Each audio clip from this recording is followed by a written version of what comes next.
बिस्मिल्लाहिर्रहमानिर्रहीम। अस्सलाम वालेकुम प्यारे बच्चों, उम्मीद है आप ठीक होंगे। कल हमने अपनी उर्दू किताब का मज़मून जो है पढ़ा था नोबल इनाम की कहानी, तो आज हम उसे आगे पढ़ने जा रहे हैं। तो चलो बच्चों शुरू करते हैं। रविंद्रनाथ टैगोर को अदब का नोबल इनाम 1913 ईस्वी में उनकी किताब गीतांजलि पर मिला था। तो बच्चों मैं आपको ये बताना चाहती हूँ, जो ये रविंद्रनाथ टैगोर हैं, इन्हें हिंदुस्तान और बांग्लादेश के लिए कौमी तराना इन्होंने लिखा है, और इन्हें ये पहले हिंदुस्तानी थे जिनको नोबल इनाम मिला था। ये पहले हिंदुस्तानी थे जिनको नोबल इनाम मिला था। हमारे साइंसदानों में ये इनाम उनके अलावा वो दो और साइंसदानों डॉक्टर हरगोबिंद खुराना और डॉक्टर चंद्रशेखर को भी नुमाया काम करने पर ये इनाम दिया गया है। ये दोनों एक अरसे से अमेरिका में रह रहे हैं और वहीं की यूनिवर्सिटियों में काम करते हैं। मदर टेरेसा, जिन्होंने हिंदुस्तान में मजदूर बच्चों और कोढ़ के मरीजों की खिदमत के लिए अपनी ज़िंदगी वक्फ की थी, उनको भी नोबल प्राइज़ दिया गया था। 1998 ईस्वी में इक्तिसादियात के शोबे में हिंदुस्तान के अमर्त्य सेन को नोबल इनाम दिया गया था। इस इनाम पर हर साल लाखों रुपए सर्फ होते हैं।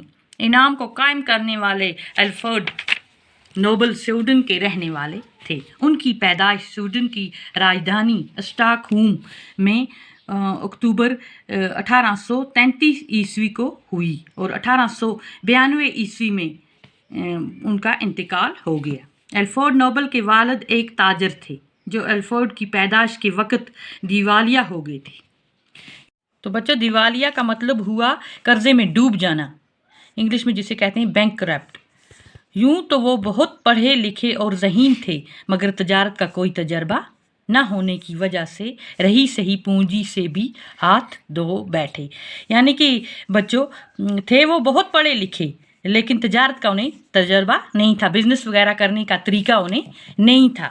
इसी वजह से क्या हुआ, रही सही पूंजी, जो भी उनके पास जमा पैसा था, उससे भी वो हाथ धो बैठे। अल्फ्रेड नोबल 9 बरस के हुए तो उनके घर वाले गरीबी से तंग आकर वतन छोड़ने पर मजबूर हो गए।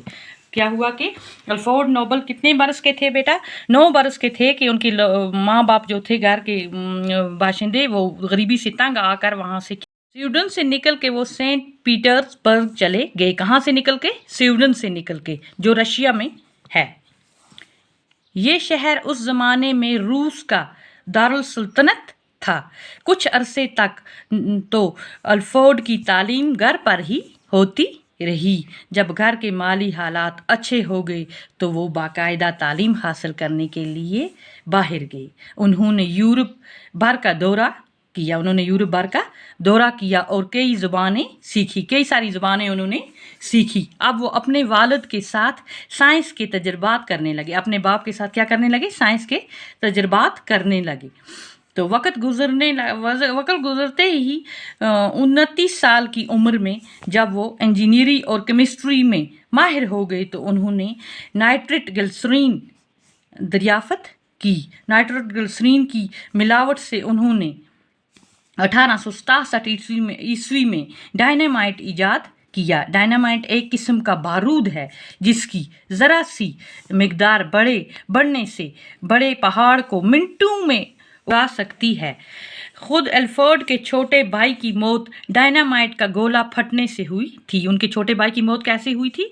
डायनामाइट का गोला फटने से हुई थी। ऐसी ख़तरनाक चीज़ को एक जगह से दूसरी जगह ले जाने पे बेहद मुश्किल होती है, लेकिन अल्फ्रेड ने वो तरकीब भी ढूंढ निकाली जिससे उसको एक जगह से दूसरी जगह हिफाजत के साथ लिया जा सकता है।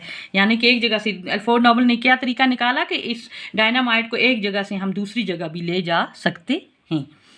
तो उम्मीद है बच्चों आप ये पूरा लेसन खुद पढ़ेंगे और याद भी रखेंगे और इसके मुश्किल अल्फाज जो हैं वो भी लिखेंगे और याद रखेंगे।